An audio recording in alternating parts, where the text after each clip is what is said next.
सोचो तुम अगले दिन उठे, तुमने देखा पूरी दुनिया ज़ॉम्बी अपोकलिप्स में गिर गई है, पर तुम आधे ज़ॉम्बी और आधे इंसान हो, तुम पे ज़ॉम्बी वायरस का कोई असर नहीं होता, तो तुम कैसा होगा? यही कहानी है हमारे मेन कैरेक्टर कैंग यीवान की।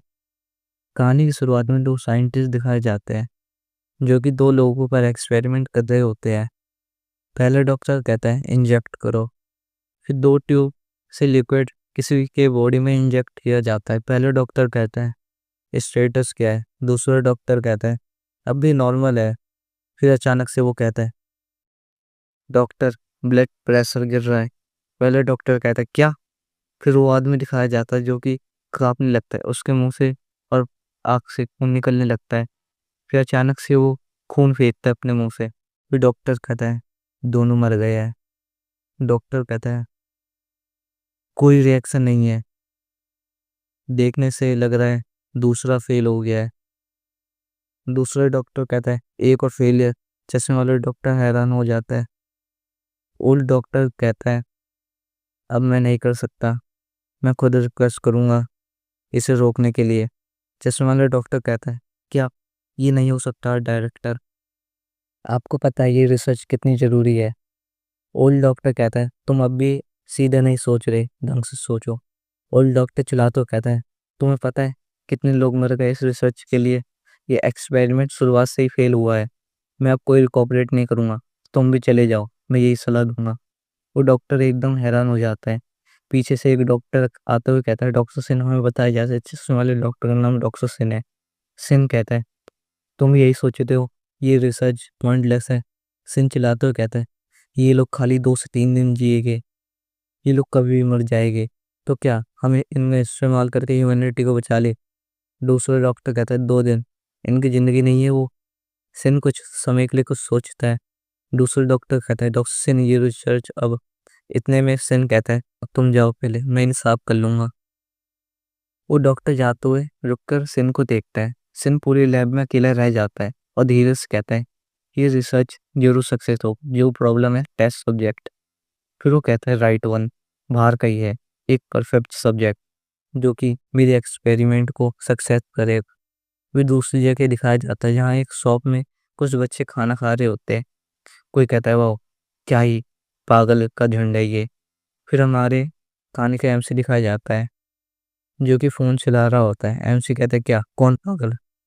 एमसी का दोस्त कहता है टीवी देखो, टीवी पर ज़ॉम्बीज़ दिखाए जाते हैं। न्यूज़ वाले कह रहे होते हैं स्ट्रीमिंग फ्रेंड्स लाइन क्रॉस कर रहे हैं आजकल। एमसी का दोस्त कहता है मैं एक्स ट्यूबर बनूंगा। एक्स ट्यूबर का मतलब यूट्यूबर है। एमसी कहता है तुम बात नहीं कर रहे थे कि तुम बिजनेस स्टार्ट करना है, अब तुम एक्स ट्यूबर बनना चाहते हो?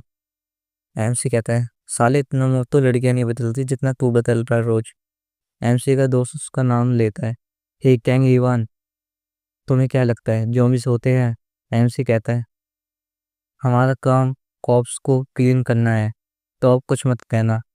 एमसी का दोस्त कहता है तुम भी पहले इन पर विश्वास करते थे। एमसी कहता है आखिर मैं ये सब फेक है, यहाँ कोई जॉम्बिस नहीं है। एमसी का दोस्त कहता है तुम बहुत बोरिंग हो। एमसी कहता है जो भी हो, अगर तुमने खा लिया हो तो चलो। फिर हमें हॉस्पिटल दिखाया जाता है जहाँ एमसी जाकर अपना कार्ड देता है। फिर एमसी का बेड स्लूप दिखाया जाता है एकदम सूट वूट पे।